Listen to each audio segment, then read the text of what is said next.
Recently I came across a paragraph on an article which, although in a much more aggressive way, resumed in a nutshell perhaps one of the most interesting questions about the booming Spanish flamenco-trap performer Rosalia.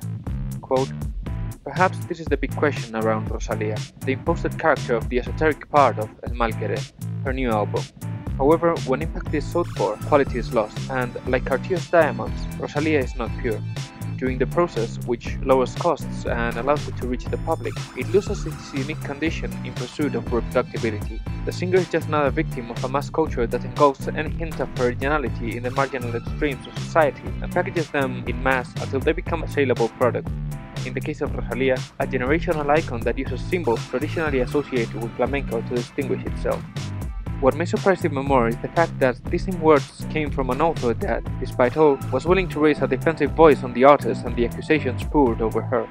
Keeping aside the comment on the accusations of cultural appropriation directed at the performer, it is undeniable that we shall find here a conglomerate of stereotypes and fetishes. Topics such as bullfighting and baroque jewelry that come to refer to a culture that, despite being Western on its core, has historically been looked as mysterious and exotic, even to the point that its people would be commonly the subjects of Orientalist European painters. Tremendously passionate, but with an underlying obscurity surrounding the Catholic tradition, and even persisting witchcraft rituals on some parts of the Iberian Peninsula. Other perhaps less known aspects, such as the reaffirmation on low life, truck drivers, and tuned cars in the parking, are given a new sense of majestuosity, a fact that speaks, in spite of all, to a Spanish taste on the romantification of low life.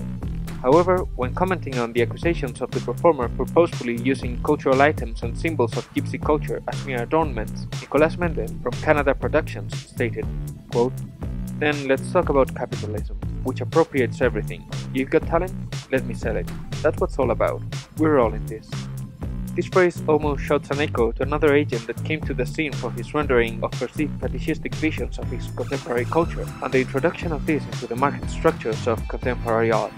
In what came to be known as the superflag, artist and entrepreneur Takashi Murakami opted for a mass production of very narrow manifestations around the otaku culture, commercializing it into a much more mainstream language through the contemporary art circles and other marketing elements. The surreal, monstrous, sexual and seemingly absurd elements that started characterizing Japanese anime as of the 80s onwards, in the heart of a devastating crisis and the rise of the hikikomori phenomenon that heavily influenced the production of anime, would rapidly catch the attention of Western critics and collectors, amazed by the strange production of superflat artists and their more often than not clean and colorful visual language.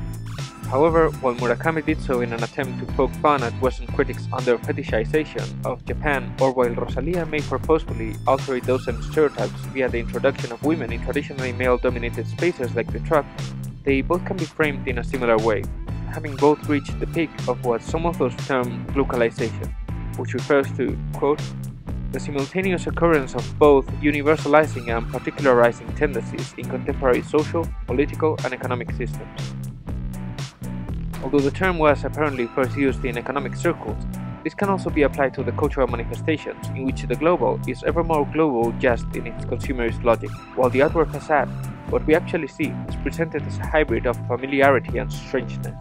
This can be seen both in Murakami with his framing of otaku imaginary to the gallery-friendly mediums, more in line with the contemporary art that was being produced in the West in the 80s, and Rosalia with her merging of traditional flamenco music and trap beats in highly post-produced videos and group choreographies more reminiscent of the rising and influenced K-pop than of anything previously seen in Spanish music. It is no wonder then that the choreographies of Rosalia have attracted the attention of K-pop personalities such as Blackpink's main dancer Lalisa Manoban or their band Only One Up, which presented a group choreography heavily based on the original.